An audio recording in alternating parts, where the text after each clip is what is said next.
For a long time, I gave classes and did outreach at Princeton University. I had an apartment on the campus, and I would go from time to time and I would bring some food, I would give some classes and speeches. And the very first time I gave a class, I brought Mike's chicken from Lakewood, New Jersey, delicious chicken. So I bring all this food and I set it all up and everyone piles in, but they barely touch the food. A couple people take a little bite, but I brought enough chicken to feed an army. I'm like, oh my gosh, I'm gonna bring back so much leftovers, it's embarrassing. Eventually, about halfway through the class, the door opens and a boy named Noah walks in. Now, Noah was not your typical Princeton brainiac, short, future plasma physics professor. He was a 6'5", broad-shouldered kind of guy. And he looked like the kind of guy who could polish off an entire platter of chicken in one sitting. So I'm thinking to myself, okay, great, he'll make a major dent in the chicken. He sits down, he doesn't take a crumb. So I'm thinking to myself, like, that's weird.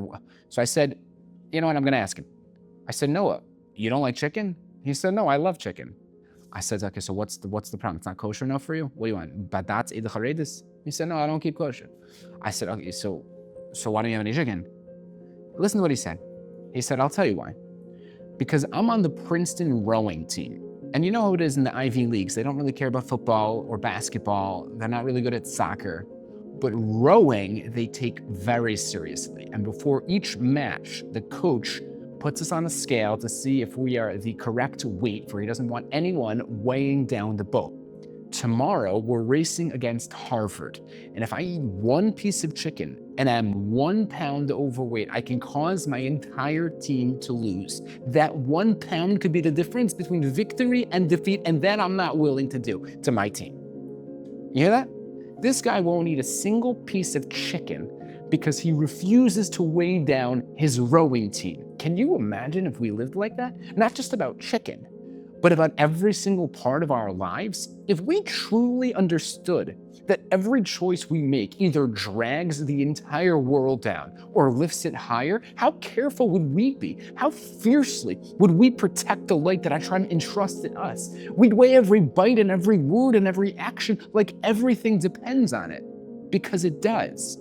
That's the fire we need when we face the Yom Run, the time of the year that we remind ourselves that we're not random bystanders in this world doing whatever we want. We are soldiers in Hashem's army carrying a mission the entire world needs us to fulfill. And when we stumble, we don't brush it off or give up. We fall to our knees and we beg Hashem for the strength to rise stronger and to fight harder and to carry that light forward. If you take the words Elul and Rosh Hashanah and Yom Kippur and Hoshana Rabbah, do you know what acronym they form?